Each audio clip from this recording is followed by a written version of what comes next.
درخواست قبول فرمائی۔ آپ کی 12 کی 12 کتابیں اس وقت بھی میری میز پر موجود ہیں اور میں نے ان سے اس کیس میں بہت رہنمائی لی ہے۔ یہ فرمائیے کہ شرعی نقطہ نظر سے کیا ایک مسلمان لڑکی کا غیر مذہب میں نکاح جائز ہے؟ اہل کتاب میں جائز تو ہے، لیکن ایسا نہ ہو تو بہتر ہے۔ وضاحت فرمائیے گا۔ ناپسندیدہ ہے خدا کی نظر میں، لیکن ناپسندیدہ تو شراب پینا بھی ہے، جھوٹ بولنا بھی ہے۔ ہم شرابیوں کو یا جھوٹوں کو اسلام سے خارج تو نہیں کر دیتے۔ اس بچی کے بیان کی جو نقل آپ نے مجھے عنایت کی تھی، میں نے اسے بہت غور سے پڑھا ہے۔ اس کیس میں تو جائز ناجائز کا سوال ہی پیدا نہیں ہوتا، کیونکہ یہ لڑکی تو مسلمان ہی نہیں ہے۔ کیا فرما رہے ہیں مولانا آپ؟ اس کے باپ کا نام حسین شاہ ہے، سید ہیں۔ بس کیا صرف نام مسلمانوں والا ہونا کافی ہے؟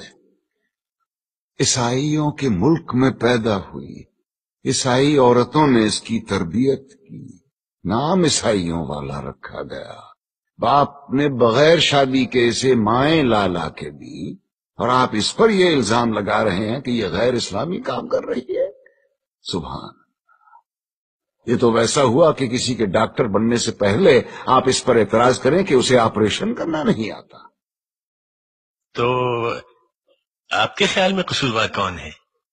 ایک ہیں اس بچی کے والد صاحب، اور دوسرے ہیں ایک محترم مولانا صاحب، جنہوں نے اسلام کی ایک نہایت غلط تصویر دکھا کے اس بچے کو جذباتی کیا اور اسے ثواب کا لالچ دے کے اس سے گناہ کروایا۔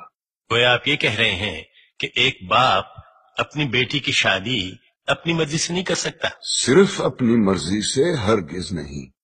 اور اسلام ایک لڑکی کو اپنی مرضی سے شادی کرنے کی اجازت دیتا ہے؟ اجازت؟ حق ہے اس کا، پیدائشی حق۔ حدیث کی کتاب کھول کے دیکھیے، ناسائی والیوم 2 چیپٹر کتاب النکاح ورق نمبر 403۔ نبی کریم صلی اللہ علیہ وسلم کے پاس ایک عورت آئی، کہنے لگی یا رسول اللہ، میرے والد نے مجھ سے پوچھے بغیر میری شادی کرا دی تھی، مجھے اپنا خاوند پسند نہیں ہے، میں کیا کروں؟ ایک لمحے کا توقف کیے بغیر آپ نے فرمایا میں ابھی تمہارا نکاح ختم کیے دیتا ہوں۔ وہ بولی بس رسول اللہ، مجھے طلاق نہیں چاہیے، میں صرف اپنا حق معلوم کرنا چاہتی تھی۔ حدیث کی دوسری کتاب کھولیے، بخاری شریف والیوم 3 چیپٹر کتاب النکاح ورق نمبر 94۔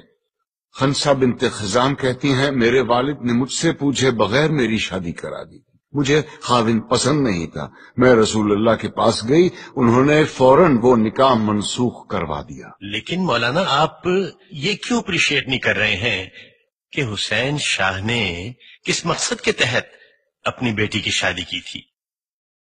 اور مولانا طاہری نے تو سرمد کو، جو کہ ایک ناچنے گانے والا، جینز پہننے والا مغرب زدہ نوجوان تھا، اسے اسلامی حلیے میں ڈھال کر ایک عاشق رسول بنا دیا۔ حلیہ؟ اسلامی حلیہ اور گانا بجانا یعنی موسیقی، دونوں بہت اہم موضوع چھیڑ دیے ہیں آپ نے۔ پہلے آئیے موسیقی کی طرف۔ دلائل کا ایک انبار ہے میرے پاس موسیقی کے حق میں، لیکن میں صرف ایک دلیل دینا چاہتا ہوں جس کے بعد دوسری کوئی دلیل ہو ہی نہیں سکتی۔ آپ یہ بتائیے کہ آج تک دنیا میں پیغمبر کتنے اتارے گئے؟ جی 1,24,000۔ اور ان 1,24,000 میں سے کتابیں کتنوں پہ نازل ہوئیں؟ جی صرف 4 پر۔ گویا یہ تو طے ہو گیا کہ یہ 4 باقی 1,23,996 پیغمبروں سے زیادہ برگزیدہ ہیں۔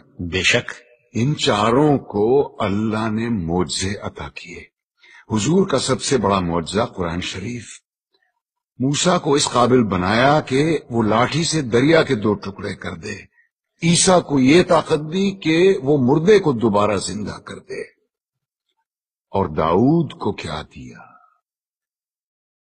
موسیقی، ایسی سریلی آواز اور راگوں اور سازوں پر اتنا عبور کہ سر لگائیں تو پہاڑ ساتھ گانے لگے، دنیا جہان کے پرندے مدہوش ہو کے آواز کی جانب کھینچے چلے آئیں۔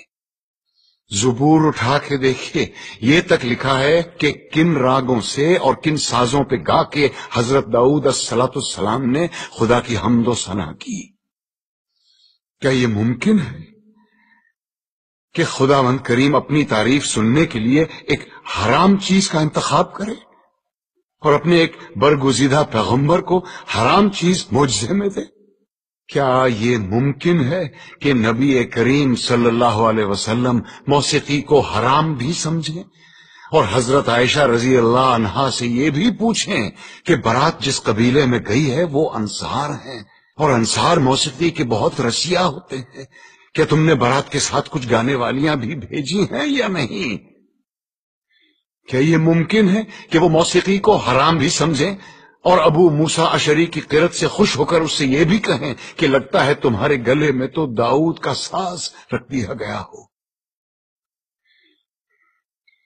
اب آئیے حلیے کی طرف۔ آپ نے کہا جنس زدہ نوجوان یا اسلامی حلیہ۔ افسوس، صد افسوس، ہم نے معاشرت اور مذہب کو آپس میں کیسا گڑ مڈ کر دیا ہے۔ لباس کا تعلق معاشرت سے ہے، مذہب سے بالکل نہیں۔ یہ کیسے ممکن ہے کہ ایک ایسا دین جو بقول ہمارے ساری کائنات اور تمام زمانوں کے لیے اتارا گیا، وہ لباس کے لیے کسی ایک خاص یونیفارم پر اصرار کرے؟ اور ہم اتنے معصوم ہیں کہ الاسکا کے برفیلے میدانوں میں یا نیوزی لینڈ کے منجمد پہاڑوں میں بھی اگر کوئی اسلام قبول کرے تو ہم اس سے کہیں گے کہ اسلام کی تعلیمات تو ہوتی رہے گی، پہلے شلوار پہنو اور اسے ٹخنوں سے اوپر رکھو۔ اور یہی رویہ ہمارا داڑھی کے سلسلے میں بھی ہے۔ لیکن داڑھی تو مولانا آپ نے بھی اتنی لمبی رکھی ہوئی ہے۔ الحمدللہ، مگر اپنی مرضی سے رکھی ہے، دین نے فرض نہیں کی مجھ پہ۔ دین میں داڑھی ہے، داڑھی میں دین نہیں۔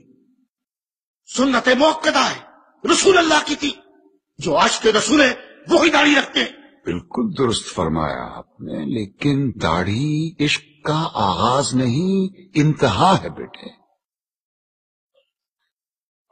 عشق جب انتہا کو چھوتا ہے تو عاشق کا جی چاہتا ہے کہ وہ بھی دکھنے میں اپنے محبوب جیسا بن جائے۔ کیا خوب کہا ہے کسی پنجابی صوفی شاعر نے، سیونی مینو رانجھا آکھو ہیر نہ آکھو کوئی۔ کہیں ہم غلطی تو نہیں کر رہے ہیں کہ عاشق کا پہلا قدم عشق کی آخری سیڑھی پہ رکھوا رہے ہیں؟ کیا وجہ ہے بیٹے کہ اتنے لمبی لمبی داڑھیوں والے 3-3 4-4 حج کیے ہوئے حاجی صاحبان اسمگلنگ کرتے یا جھوٹ بولتے عام نظر آتے ہیں؟ وجہ یہ ہے کہ مجھ جیسے ناسمجھ عالم سارا زور داڑھی رکھنے اور شلوار پہننے پر ہی دیتے ہیں۔ کہیں ہم غلطی سے عاشق رسول کے بجائے عاشق ابو جہل تو نہیں پیدا کر رہے ہیں؟ کیونکہ داڑھی تو ابو جہل کے بھی تھی، لباس بھی وہی تھا جو رسول اللہ زیب تن فرماتے تھے۔ ترتیب الٹی ہے بیٹے، پہلے ظاہر نہیں، پہلے باطن کو ٹھیک کرو۔ اندر آگ لگاؤ، باہر خود بخود آئے گی، ورنہ یہی ہوگا کہ لوگ حرام کی کمائی جیب میں ڈالے حلال گوشت کی دکان ڈھونڈتے پھر رہے ہوں گے۔ اسلام یا میوزک اور اسلام یا پتلون میں سے یا نکال دو۔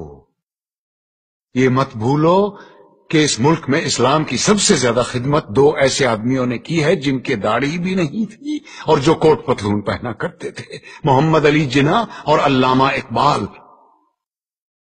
آج تم بڑے فخر کے ساتھ ان دونوں کے نام کے ساتھ رحمت اللہ علیہ لکھتے ہو۔ مقدمے کا فیصلہ کل سنایا جائے گا۔ It's Daddy.